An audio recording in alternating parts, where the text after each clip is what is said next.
finalement quand on est en dehors de sa zone de confort, c'est-à-dire à l'étranger. Et je pense que c'est la plus belle rencontre, c'est finalement de se rencontrer face à face, avec soi.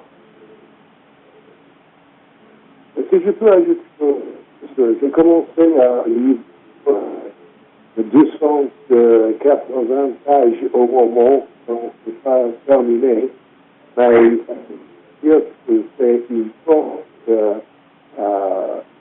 des perceptions très très riches. Et je voudrais dire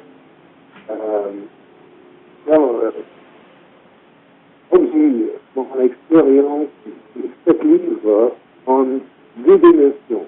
Première, c'est je sais dans ma vie, les Américains qui habitent maintenant il y a 15 ans et puis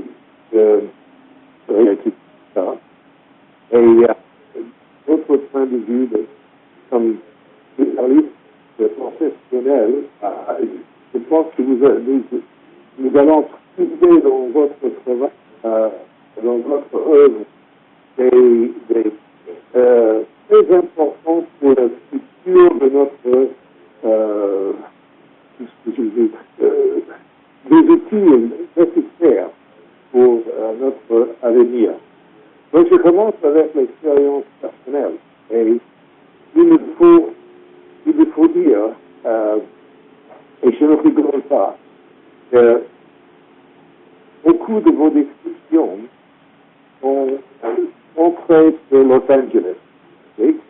Et moi, je suis d'origine d'Ohio, et il me faut confesser que aller à Los Angeles, déménager à Los Angeles dans les années 70, c'était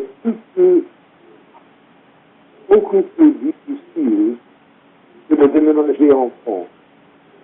Et c'est à cause de... j'ai commencé à comprendre ce qui s'est passé dans les années là, il y a 30 ans, en lisant votre expérience aussi. Je l'ai trouvé amusant si vous avez remarqué la différence entre Los Angeles et San Francisco, parce qu'il me faudrait aller à San Francisco de temps en temps pour respirer. J'habite à Los Angeles. Hein? Et c'est ça.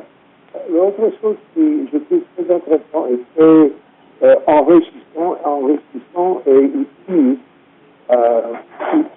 pour nos agriculturistes, c'est que vos remarques sur Da Vinci et la comparaison de Da Vinci avec Descartes.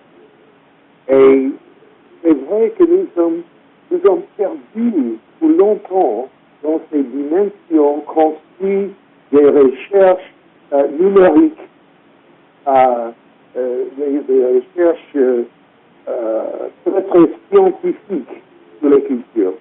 Et nous avons bien besoin de les sortes de perception analogique de la réalité que vous avez décrite dans les œuvres de Da Vinci, c'est-à-dire la réalité.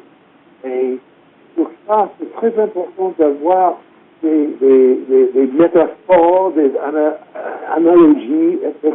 Donc, j'ai trouvé dans votre livre, très utile pour moi, des choses comme il n'y a pas de sous-sol.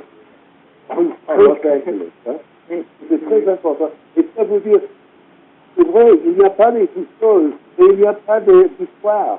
Et j'ai rigolé sur cette expérience avec les petites à l'école qui ont les Angelinos ont étudié des dinosaures comme histoire. Donc, il n'y a pas de sous-sol.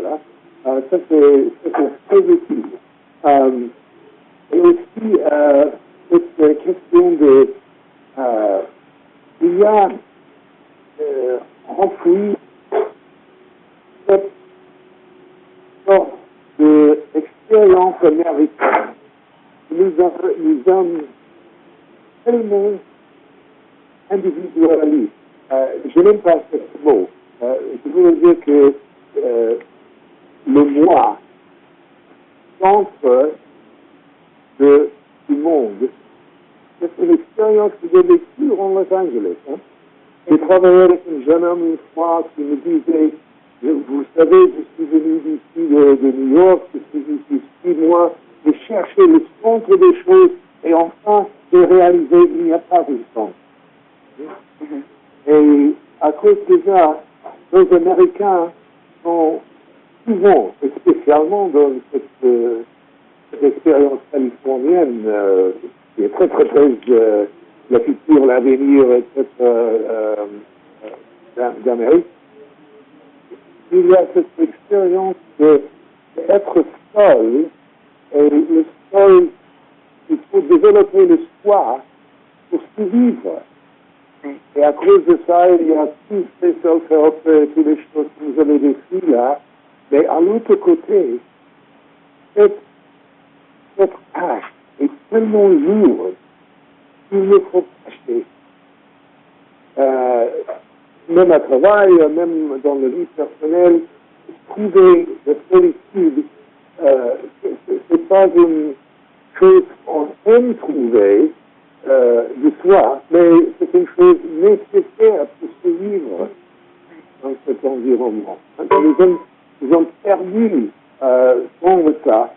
Et à cause de ça, par exemple, dans notre travail, nous avons développé le Cover Your Ass approche pour speaking out. Il y a trop de responsabilités sur le moi en Amérique. Ce sont quelques réactions que j'avais trouvées. Et pour moi, je travaille avec les gens qui sont expatriés, qui arrivent. Bon, c'est très important de connaître les forces opprimées souvent de la vie américaine. Qu'est-ce que vous pensez de ça? C'est votre expérience ici dans le travail?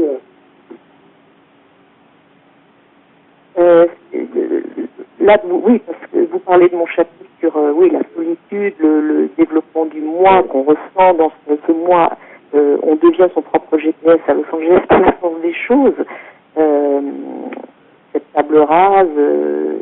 Et moi, je l'ai ressenti, ça m'a donné une force incroyable en tant que Française, parce que, comme en France, c'est plutôt l'inverse. On est tous tissés. Vous savez, quand vous parlez à un Français expatrié, il va vous dire qu'il est rattaché à son entreprise en France. Vous voyez, on est rattaché ou détaché par une administration. Mais ça donne, l'expérience de l'Amérique donne à un Français ou une Française, enfin je parle pour moi, l'incroyable luxe de s'accomplir, d'accomplir son destin et sans être, je dirais, aliéné. Donc d'avoir cette terre, cette scène, je parle parce qu'on est mis en scène à Los Angeles, c'est la ville du cinéma pour rien. Hein. Cette scène sur laquelle on devient l'acteur, le metteur en scène et le producteur de sa vie. Donc, c'est une découverte. Maintenant, ce que j'entends aussi, c'est la douleur, l'immense responsabilité du moi, de la solitude d'assumer. Et sur le plan, si on met ça sur le plan d'une civilisation, j'ai souvent entendu les Italiens dire la chose suivante. Nous sommes tellement heureux, nous les Italiens, après avoir eu l'Empire romain pendant 1500 ans et avoir été, si vous voulez, les porteurs de la civilisation occidentale, que ce soit les Américains qui font ça maintenant.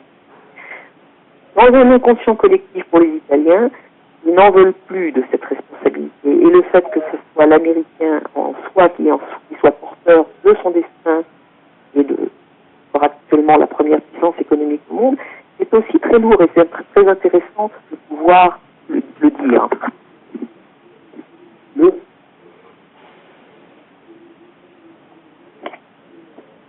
Donc, un transfert de responsabilité, Nathalie, quelque part. C'est ça ce que j'entends? Pardon? Nathalie, je vais peut-être redonner la parole à Georges, mais juste pour comprendre, il y a un